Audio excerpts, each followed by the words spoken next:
The Iowa Spirit on TV-8.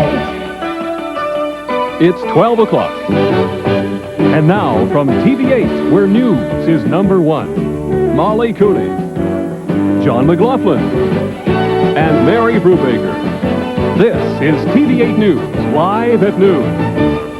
Good afternoon, everyone, and a happy Thanksgiving to you. A Des Moines man is in the Polk County Jail today in connection with the brutal stabbings of his parents last night. His parents remain hospitalized in Des Moines today. 34-year-old Victor Gregory McDaniels is charged with 2 counts of attempted murder. McDaniels was arrested after 8 witnesses identified him as the man who attacked Shelby and Beth McDaniel at their home at 1320 East Douglas about 8:30 last night. Neighbors say Victor McDaniel chased his mother to the couple's driveway, where he reportedly stabbed her several times. Mrs. McDaniel is in serious condition at a Des Moines hospital.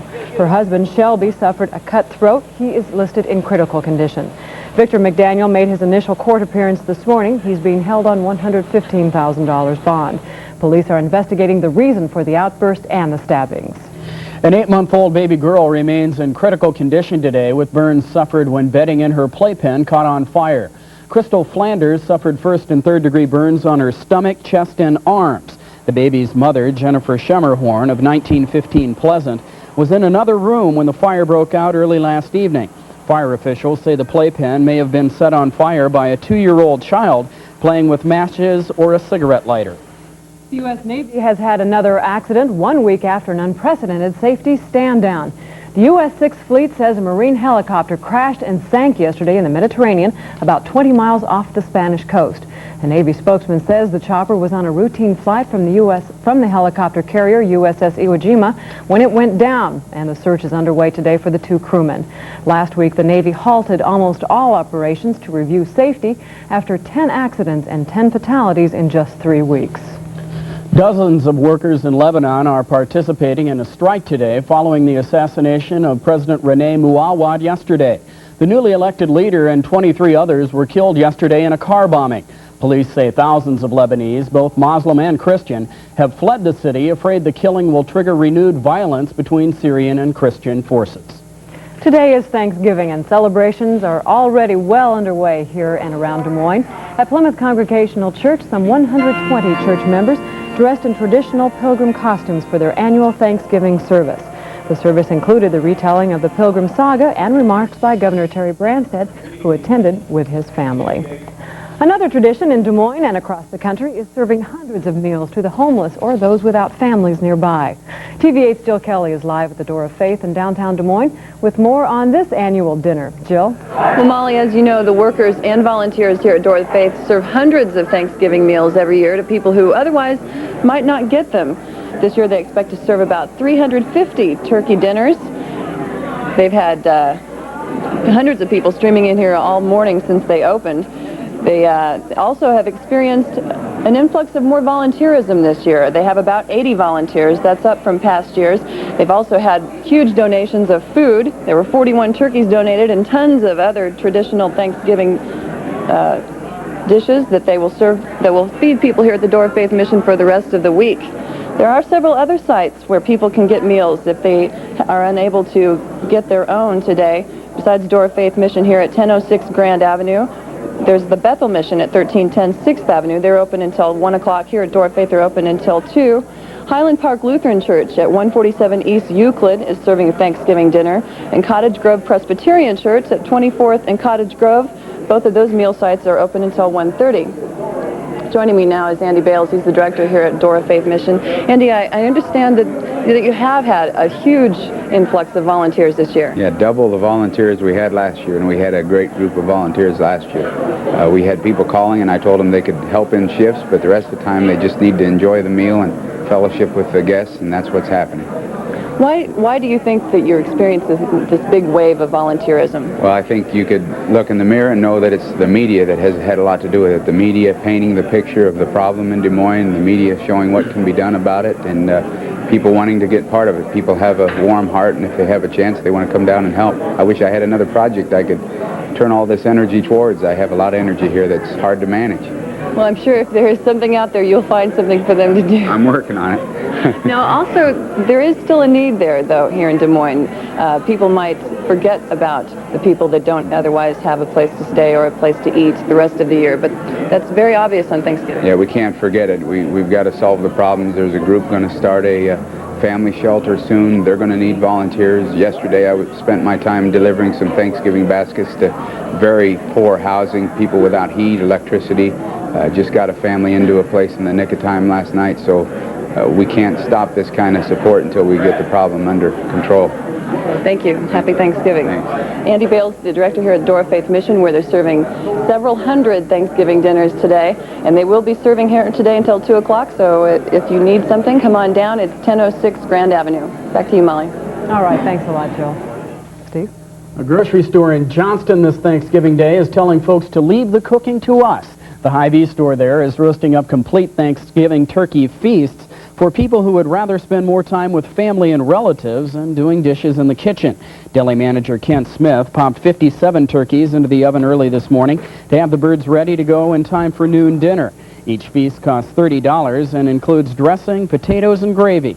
Customers picking up the feast say they don't feel a bit guilty about not cooking their own turkey dinner. This is the third year the store has offered this special, and the number of turkeys cooked grows each year. 57, that's a lot. Well, still to come, the Soviets react to President Bush's Thanksgiving Day message. And the Discovery astronauts spend this holiday on a secret military mission.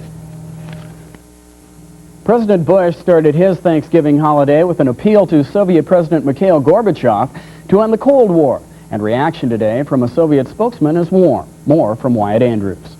Like many of you, I'm spending tomorrow with family. President Bush used the theme of Thanksgiving to urge that this year it be celebrated as something special. On other Thanksgivings, the world was haunted by the images of watchtowers, guard dogs, and machine guns.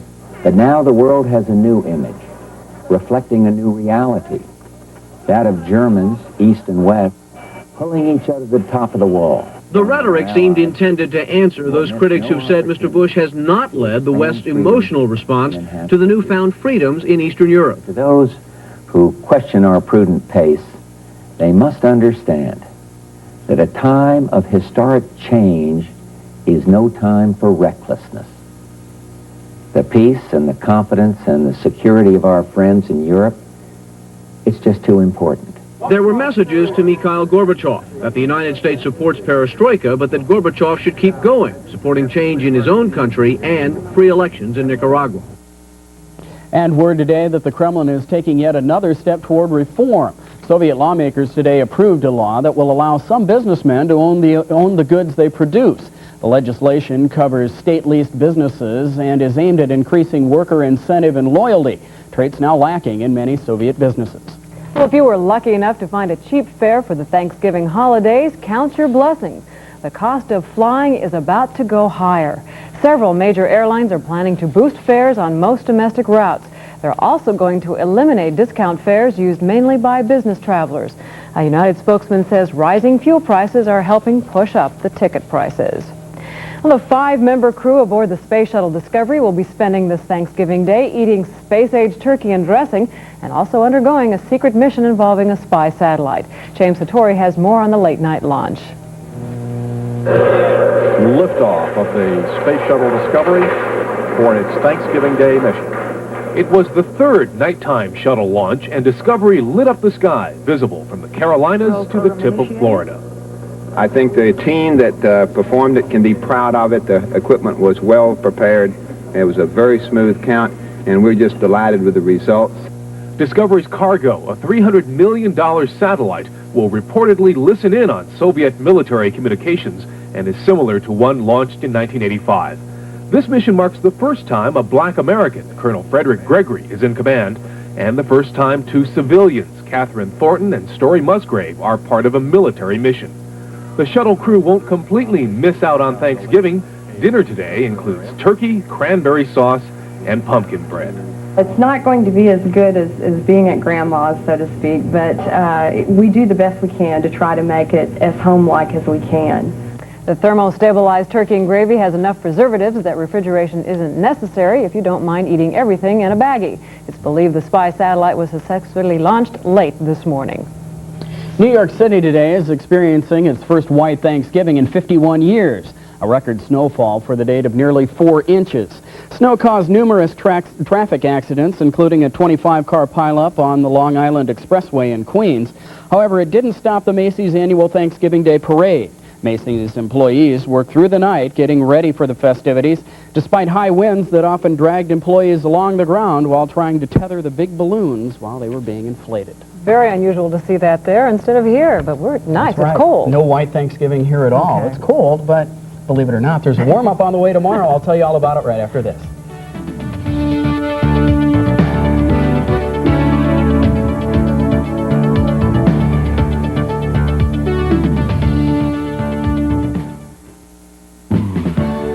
For the latest weather information, day or night, call the TV-8 Weather Beacon forecast at 262-7173. A 24-hour service of your Des Moines area Hy-Vee stores and Imperial Margarine.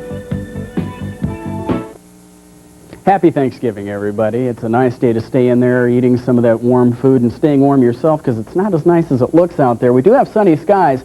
33 degrees, wind out of the northwest at 14, relative humidity is at 51%, and the barometer is on the way down right now. Sunny skies across the entire state of Iowa right now, and we've warmed up a little bit from some very chilly overnight lows. Lower to middle 20s for the most part up north, and right around 30 in the south. We do have 30 at Lamoni right now, 32 at Omaha and Council Bluffs, but contrast that temperature with the 22 up in Mason City. Overnight lows were chilly, and we're going to have probably overnight lows that are going to be pretty cool again tonight. 3 below 0 at Mason City last night, just a single degree at Fort Dodge, Waterloo at 5, and here in Des Moines a very balmy 10 degrees last night. Satellite photo at 6 o'clock shows a lot of cloudiness over the state of Iowa, and by 11 o'clock it's all moved out. There are the clear skies. This low pressure center up here is leaving a little light snow behind across portions of Minnesota, Wisconsin, on down into the Chicago area and Illinois, a little in Michigan as well, but it's light snow right now. It's all moving off to the east. Way off to the east, this front is leaving a lot of rain across the extreme east coast, and back to the west another system is entering, leaving some rain and snow in the higher elevations. But for us, this high pressure center right here will move rapidly southeast, and by tomorrow it will be off to our south and east, giving us a southerly airflow and warming us up. Temperatures should be in the 40s and 50s after 20s and 30s today. Temperatures across the nation right now show everybody to be cold. We're not alone. 4 degrees at International Falls, Minnesota, 8 degrees in Bismarck, North Dakota, and a lot of 30 and 40 degree readings throughout the central United States. It's only 42 degrees in Dallas, 59 in Brownsville, where it's normally very warm. A hot spot right now, I'd like to be in Miami with 86 degrees. Forecast for the state of Iowa for today, mostly sunny skies, not quite as nice as it looks out there. Northwesterly wind at 10 to 20, and our temperatures ranging only from the middle 20s to the middle 30s. And for tomorrow, or for tonight, we'll see clear to partly cloudy skies, but rising temperatures as that high pressure center moves off to the east. Our temperatures ranging from 5 degrees to right around 20 degrees. And for tomorrow, partly sunny skies, much warmer. Highs ranging from the middle 30s to around 50. Forecast for Des Moines and central Iowa for the rest of today looks like this. Mostly sunny skies, a high in the middle 30s with a west wind at 10 to 20. Tonight, clear to partly cloudy, low from 15 to 20 early, and then those rising temperatures later on. Wind becoming southerly at 10 to 20. Friday, much warmer with a partly sunny sky and a high in the middle 40s. Your extended outlook for Saturday, Sunday, and Monday, a chance of rain or snow on Saturday and Sunday. Highs will be in the 30s to the lower 40s, lows in the teens to the lower 20s. So if you're coming home from Grandma's house on Saturday or Sunday, take it easy. There might be some rain or some snow out there. A roller coaster weather forecast. You no bet. kidding. Up and down. Okay, well, thanks, Steve. Well, no stocks to report today, obviously, because of the holiday. And a reminder that most businesses and all local, state, and federal buildings are closed today. And Mary is lucky enough to take the holiday off, but we made her do a little extra work before she left. And coming up next, she will have a report with actor William Catt. He's the star of the new CBS series on politics, Top of the Hill. Stay with it. I'm here because I want to be here. I think I can do some good. I can make a difference. You, Thomas Bell, solemnly swear that you will support and defend the Constitution of the United States against all enemies, foreign and domestic. Actor William Catt first came to the attention of filmgoers as Sissy Spacek's boyfriend in the movie Carrie. He also starred in the TV fantasy series The Greatest American Hero.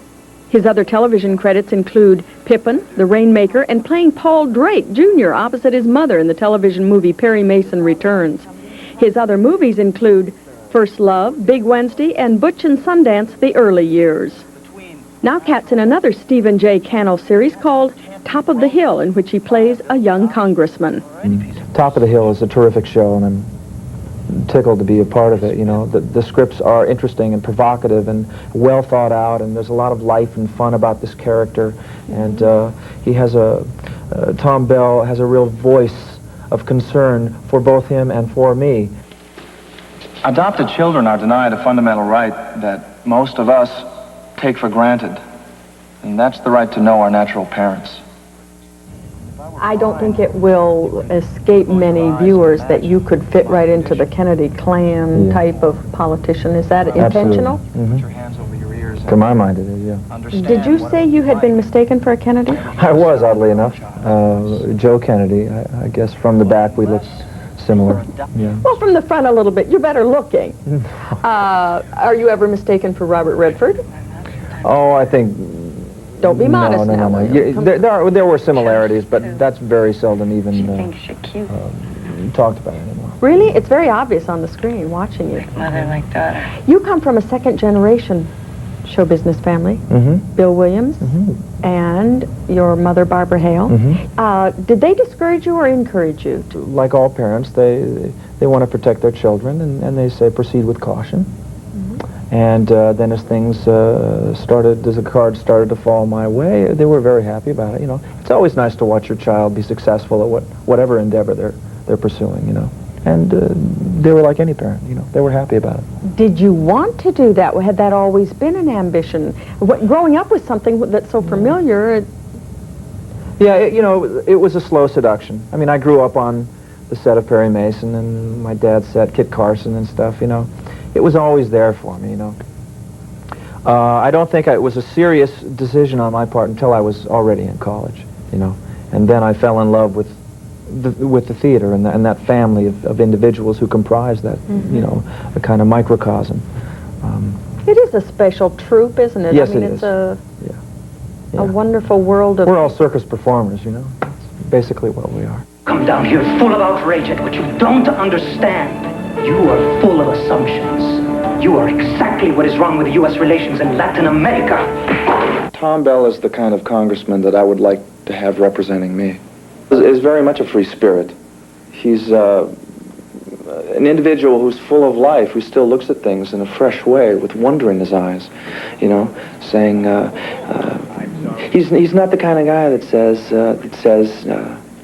oh, I can't do this. He's the kind of guy that says, why can't I do this? All the votes he can get. Now, the nuclear energy guys are trying to kill this thing. The oil companies have contributed mightily to the party war chest, so there's no sweat. You ever see what an oil spill does? Tell me, there are built-in safeguards. Listen, I surf on this crap. Hey, by all means, let's hear it for the surfers, huh? Come on, Tom, let's get in step here. When your father, becomes incapacitated and... Right, he's been working with the party for some 30-odd years, is elected to office, and in his first month has a heart condition. So I run in a special election, and I'm pretty much there initially to fulfill my father's legacy. He's the old school politician, you're the new school politician. Right. Out with the old and in with the new. But he still wants to call the shots. I cannot believe this. You know what? Wait a minute. Let me talk just 1 second. Don't you make me the heavy. I did not snatch that guy's kid. You didn't help him either. I couldn't. Well, I can try. I get the impression you're not as happy doing interviews and publicity stints like this as you are probably in front of a camera doing your work. Is that true? Well, you know, when I'm doing an interview, there's different tools that are required. You know what I mean? When I'm an actor, I can just I use different things. You know, sure. I'm much more suited. That's what I know how to do the best. Interviews is an area where I'm still learning how to acquaint myself with the different variables involved. We wish you well with this show. You've had successes before. Does success feel pretty good? I mean, is that really important to you? Well, I've been up and I've been down, and up is better. Rich and poor, and rich is better, and sick and well is better. Yeah. Thank you for being with us. Thank you. We'll be back with more on the TV-8 News Live at noon right after this. Welcome to the House, Congressman Bell.